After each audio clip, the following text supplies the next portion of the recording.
Salut tout le monde et bienvenue dans cette série de vidéos sur la programmation orientée objet avec le PHP. Et dans cette série de vidéos, on va apprendre à créer nous-mêmes notre site, ok, avec le paradigme de la programmation orientée objet. Donc, avant de commencer, il va falloir que vous sachiez utiliser le PHP, et notamment le concept de la programmation orientée objet. Ok, quelques notions de composer et ainsi de suite. Ok, donc dans cette première partie de notre série de vidéos, on va déployer notre serveur. Ok, on va déployer ici un virtual host, mais libre à vous d'utiliser ce que vous voulez. Vous pouvez utiliser WAMP, ZAMP ou bien MAMP, peu importe. Mais moi ici j'utilise Ubuntu et je vais déployer une machine virtuelle. Ok, et ensuite, on va créer un fichier htaccess pour rediriger toutes les requêtes sur une page comme ça. Et voilà. Donc, je vous propose tout de suite de préparer notre environnement de développement. Voilà. Moi, ici, je suis sur Ubuntu 20. Et dans un premier temps, je vais dans un premier temps déployer mon serveur. Ce que je vais essayer de faire, c'est d'essayer de faire quelque chose. Par exemple, quand je viens sur bschool.tuto, ok, que je tombe sur mon site internet, mon site web, ok, l'application que nous avons développée ensemble. Donc pour cela, je vais venir ici. Bon, moi j'ai déjà Apache installé, ok. Donc je ne vais pas vous montrer comment installer Apache, je vais juste déployer le virtual host. Donc le fichier de configuration de mon Apache se trouve dans ici. Voilà, c'est que je vais me rendre dans site available. Voilà, je vais créer un fichier ici. bschool.dev.conf, ok. Non, c'est pas celui-là. Je vais créer un nouveau fichier pour mon virtual host. Donc je vais faire vim bschool.tuto.conf, ok. Donc le fichier au départ il est pratiquement vide. Je vais ajouter des directives à l'intérieur. Je change de clavier. Je suis sur une machine virtuelle. Je n'ai pas le symbole, donc je change de clavier. Ok. Donc je déclare une directive virtual host. Ok. Donc voilà. Je vais le mettre deux fois ici. Donc qu'est-ce qu'on va dire? On va dire bon.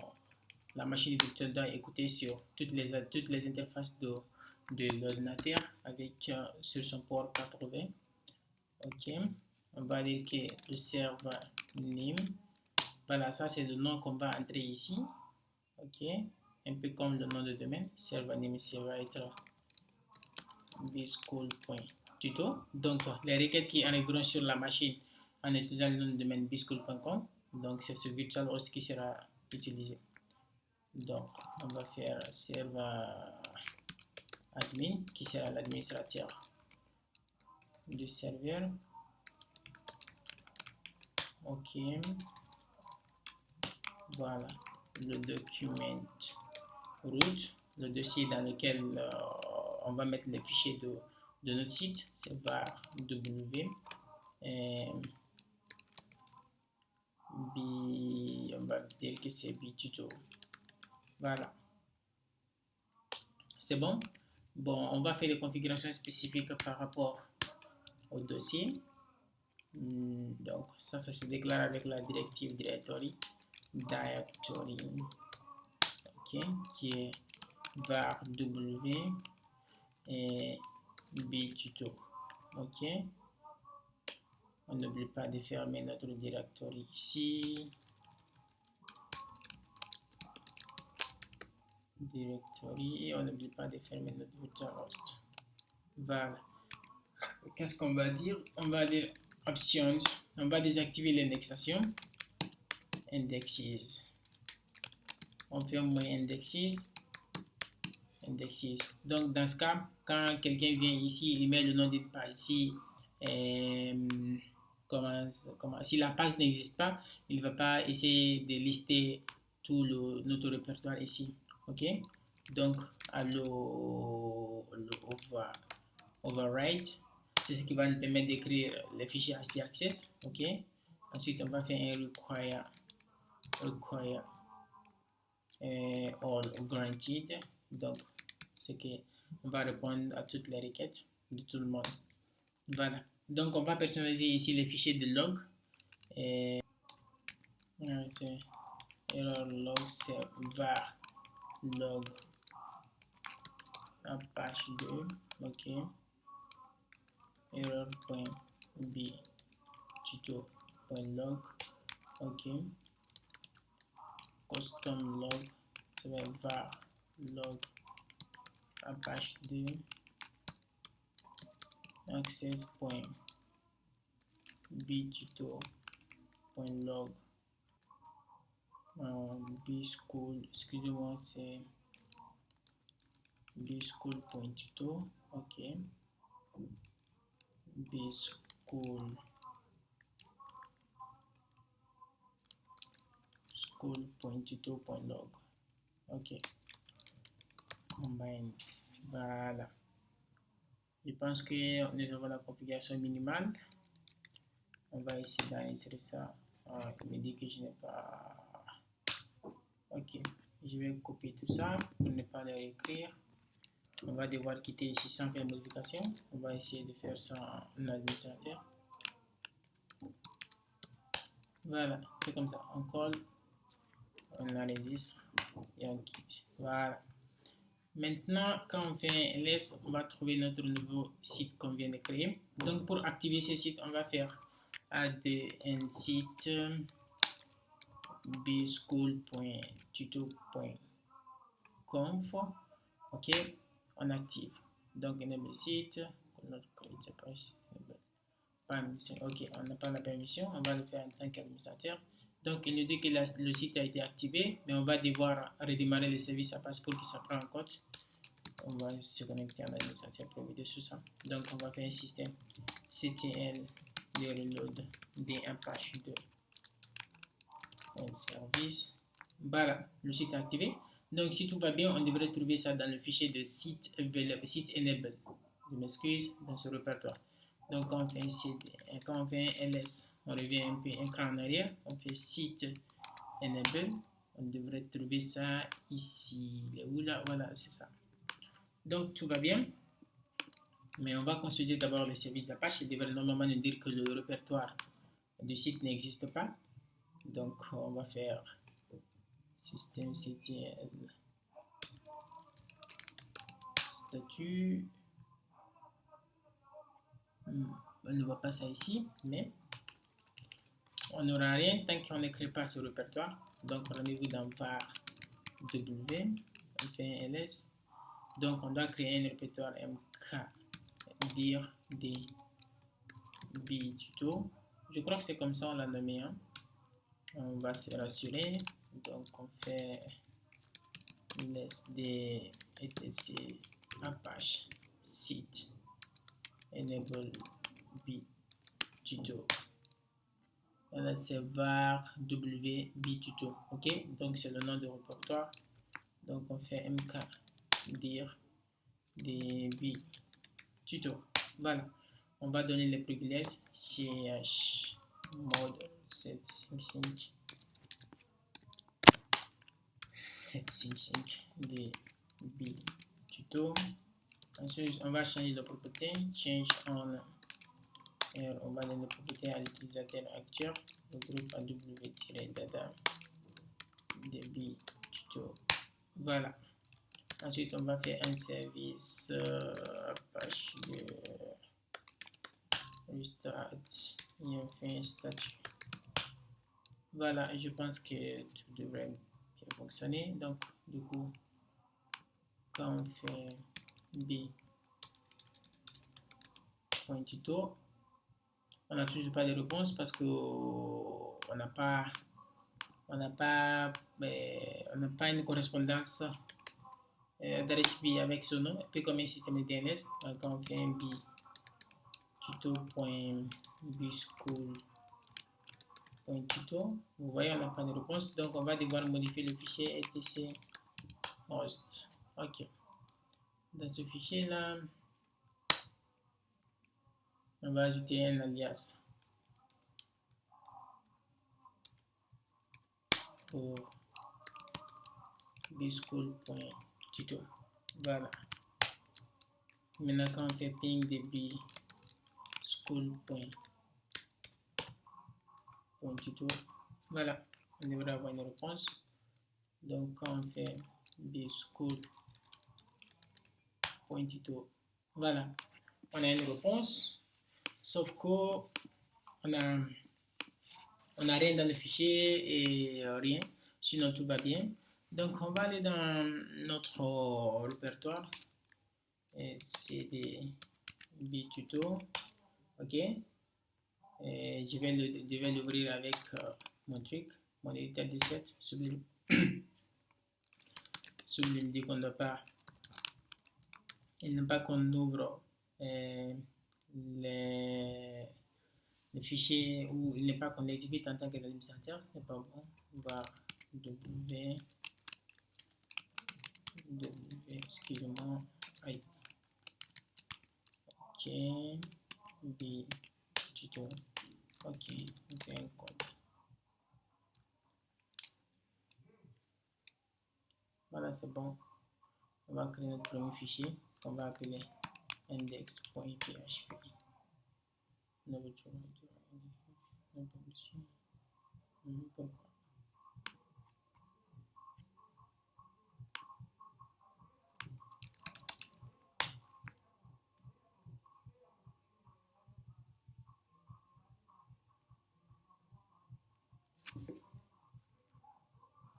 Ah, c'est vrai. On a donné le propriétaire à l'administrateur. Et ça, c'est pas bon. Ok, on va changer. Change on. On va dire que c'est sudo change on. C'est l'utilisateur actuel. Le groupe utilisateur va www.data.db-tuto. Ok. Voilà. Maintenant, on aura le droit de modifier ce fichier. Voilà. Ensuite, on se rend dedans, btuto, ensuite on fait un code, et voilà. On aura tous les droits de modifier ce fichier. Voilà, on fait index.php pour voir que tout va bien, et voilà. Donc ici, nous allons ouvrir les balages PHP. Excusez-moi, je n'ai pas le truc sur mon clavier. PHP, ok. Ensuite, on fait echo, on fait salut les billes. Voilà, on enregistre ça et on vient ici, tac tac, et vous voyez. Voilà les gars, c'est tout pour cette première partie. Bon voilà, ça marche. Maintenant, ce qu'on va faire, c'est qu'on va changer un peu, on va juste adapter une toute petite structure. Je pense que la prochaine vidéo, la vidéo prochaine, on va bien organiser tout ceci. Mais aujourd'hui, on va mettre une petite structure. C'est-à-dire qu'on va créer d'abord un premier dossier qui va correspondre à notre application. C'est-à-dire ce dossier, on va l'appeler app. Ok. Voilà, qui va composer certaines choses, certaines classes de notre application. On va créer notre dossier encore qu'on va appeler, par exemple, public. Voilà, il n'est pas bon de foutre l'index là à la racine. On va simplement le mettre dans un dossier public qui sera accessible publiquement, notamment les fichiers CSS, les JavaScript et autres choses. Donc, on va glisser ce fichier là ici. Et bon, voilà, il a été glissé à l'intérieur. Et cette fois, quand on fait comme ça ne va pas marcher. Il faut mettre un slash public comme ça pour que ça marche. Donc, du coup, c'est un peu plus embêtant de mettre à chaque fois public comme ça si on veut faire passer des paramètres ou si on veut accéder d'abord à la racine de notre site, mettre public. Dans ce cas, on va utiliser ce qu'on appelle les fichiers htaccess. Okay? C'est un fichier qui permet aux développeurs d'écrire des règles de réécriture, un peu de modifier la configuration du serveur Apache, mais indirectement à l'aide d'un fichier htaccess. Donc ce fichier htaccess, on va le mettre à la racine des sites. Son nom c'est access. OK. Donc, qu'est-ce qu'on va faire ici? On va rediriger toutes les requêtes. Bon, au lieu de mettre comme ça le nom de notre site en mettant slash public et enchaîner des paramètres, par exemple, query égale à quelque chose comme ça. C'est pas trop joli à voir. Donc, on va simplement enlever tout ça. Donc, ce qui veut dire que dès qu'on vient sur dès qu'on vient sur notre site, toutes les requêtes seront automatiquement redirigées sur le répertoire public, vu que c'est là-bas que se trouve notre fichier d'accueil, en fait, notre fichier index. OK? Mais rassurez-vous d'abord, rassurez-vous avant de commencer à écrire ce fichier, que vous ayez ça dans votre directive de la configuration de la page. Je vais vous montrer. Ici, un page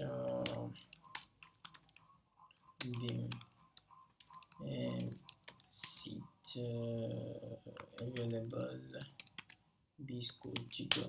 Que vous ayez ça dans votre configuration, c'est très important. Ça, c'est ce qui va vous permettre de faire comment dirais-je, d'écrire le fichier HT Access. Ok, ça c'est un. Et deux, qu'il vous faut le module rewrite, activé sur la page. Ok, je vais vous montrer que sans ça, ça ne va pas marcher. On va simplement quitter ici. On va écrire notre fichier Access. Donc, au minimum, qu'est-ce qu'on va faire? On va faire rewrite engine. On va activer la réécriture d'URL. Ok. Ensuite, on va faire un rewrite count qui va dire quoi? Que si par hasard nous avons atteint un fichier, request file name, ok, request file name, ok, on n'a pas besoin de faire autre chose, on passe. Excusez-moi.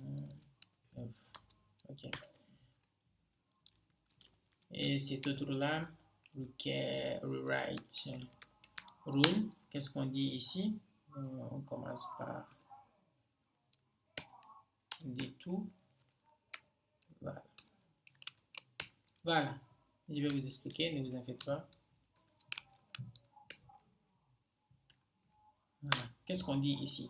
Tout ce qu'on aura comme requête de l'utilisateur, pratiquement tout, commencer ici et se termine par là. Tout ce qu'on aura ici va être capturé dans une seule parenthèse capturante qui sera automatiquement, va être automatiquement redirigé dans notre répertoire public et envoyé avec public index.php avec le paramètre URL qui sera égal à quoi? À cette valeur.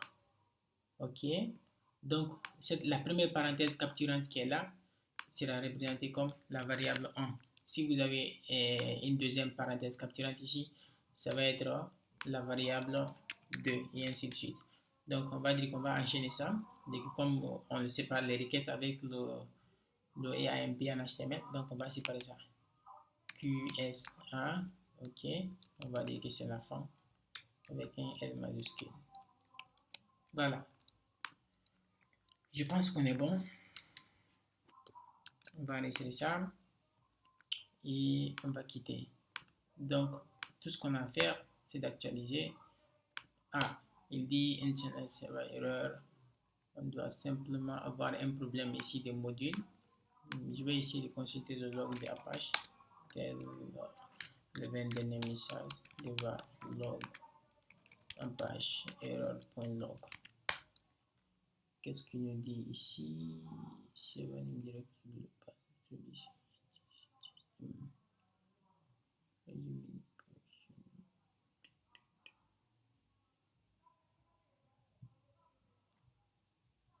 Ok, config variable case file name.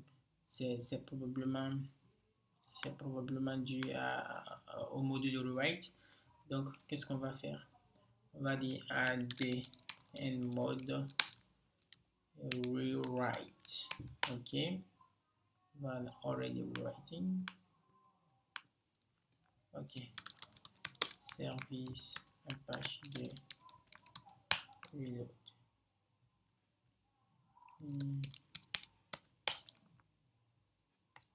Ok, essayer. Ça ne marche pas. Pourquoi? Je n'arrive pas trop à voir pourquoi, mais je crois que je vais devoir enlever ça ici. Espace là. Ok. Right engine. Comme ça. Voilà.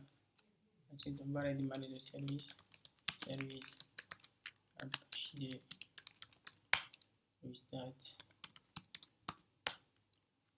Ok. Je vais consulter d'abord les 20 premières lignes. Log. Ok, on va regarder ça en live.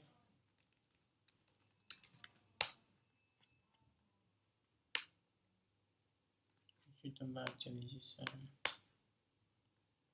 Qu'est-ce qu'il nous dit? Var log. Rightful bad flag limiters. On a certainement un problème avec notre fichier htaccess.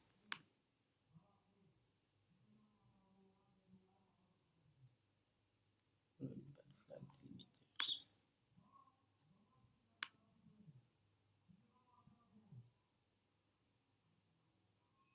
Ok, ça.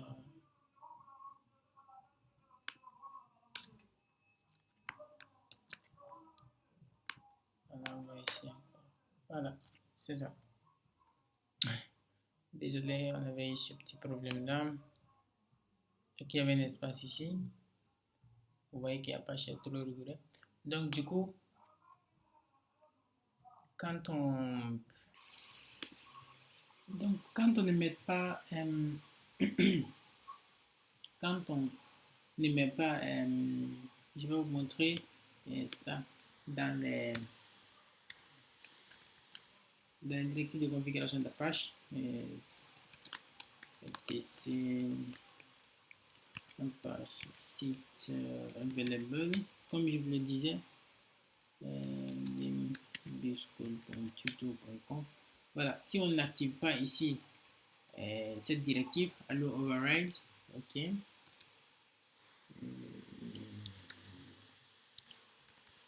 Si on n'active pas ça, excusez-moi.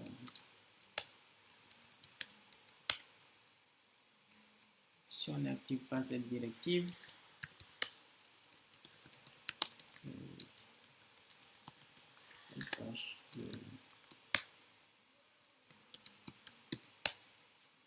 vous allez voir que l'écriture ne va pas marcher. Donc, il faut toujours mettre public encore pour que ça marche.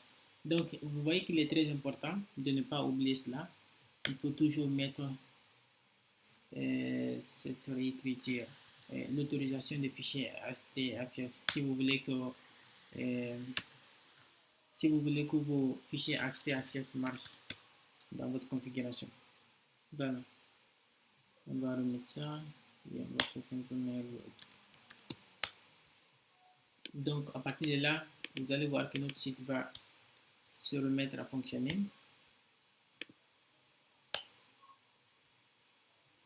Quoi encore?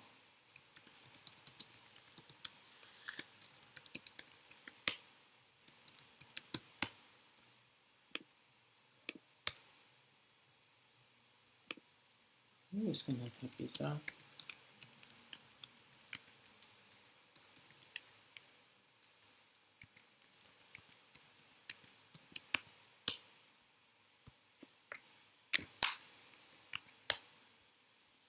Red bad flag limiters. Quoi ça encore? Ah. Ok. Et voilà, c'est bon. Bon. Voilà, comme ça, on a réussi à rediriger toutes les requêtes sur notre répertoire public sur le dossier index.php. Donc, du coup, on peut faire un premier essai de var dump pour voir si on reçoit bien notre paramètre URL qu'on a envoyé à la requête URL.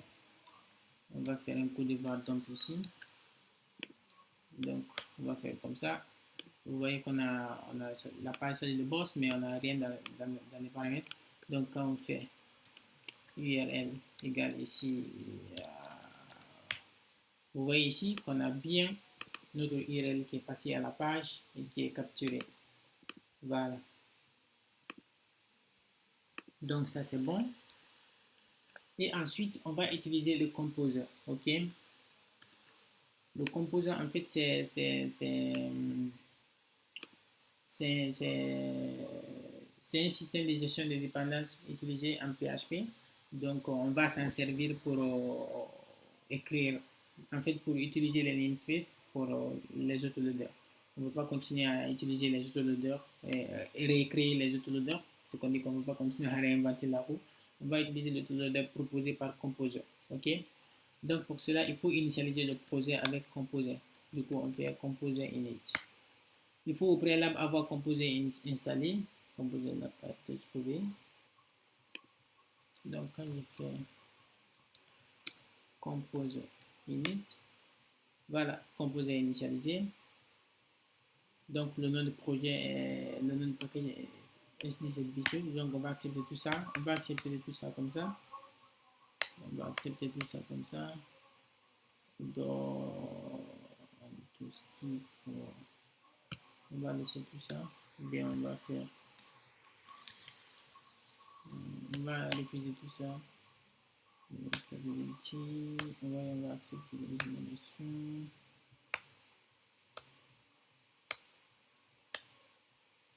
Voilà.